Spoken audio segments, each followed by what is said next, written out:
What's up everybody? You are watching Frugal Mommy, and today we're making vegan crab cakes. I love this recipe. It's so easy and I'm ready to share it with you guys. So first things first, you need chickpeas.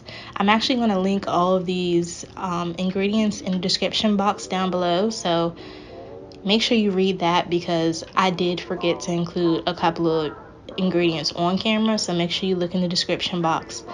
You need Old Bay. Of course you need Old Bay, right?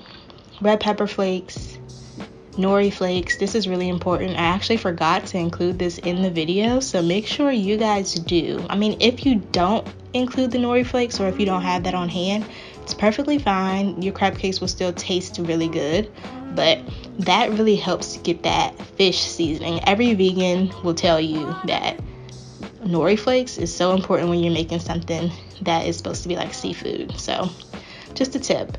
So right here you see me, I've already included all my ingredients in the bowl. Make sure you put your vegan mayo, your half a sleeve of saltine crackers, and now you're just mixing it up. You don't want it to be too mushy, but you want to see some crab in there, like our hearts of palm. That's what our crab is. And right here I'm just mixing and mashing up the chickpeas because you don't want whole chickpeas in your crab cake. And you know, this took about 5 minutes to do, but it's really important to mash it up. If you have a better tool, I do not have a potato masher, so I had to use this, but if I had a potato masher, I definitely would have been using that. Okay, so here I already made my little crab cakes with my hands, super easy. And now you'll see me put a little flour on the outside just to coat it, so when I put it in the oil, it has that crisp texture of a crab cake. So I'm just doing this process for 3 of them, and I'm going to put the other 3 in the air fryer.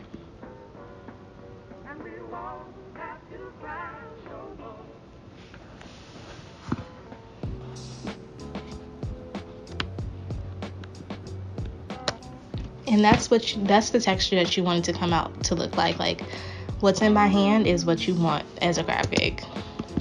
So right here I'm just putting the crab cakes down in the pan, letting them sizzle up a little razzle dazzle. And I'm cooking them for 3 to 5 minutes, no longer than that. Make sure you are watching these because again, this is not meat. This does not take a long time to cook. If you overcook them like I did on one side, then this is the result you will get. But if you watch them, they won't be this crisp. But honestly, they still tasted good. This is actually one of the ones I air fried and it came out amazing. But honestly guys, that's all you do. You mix up all your ingredients and boom, you have crab cakes. Put them in the pan, put them in the air fryer, and bon appetit. Well, thank you for watching, and please stay tuned, like and subscribe, and stay tuned for my next recipe.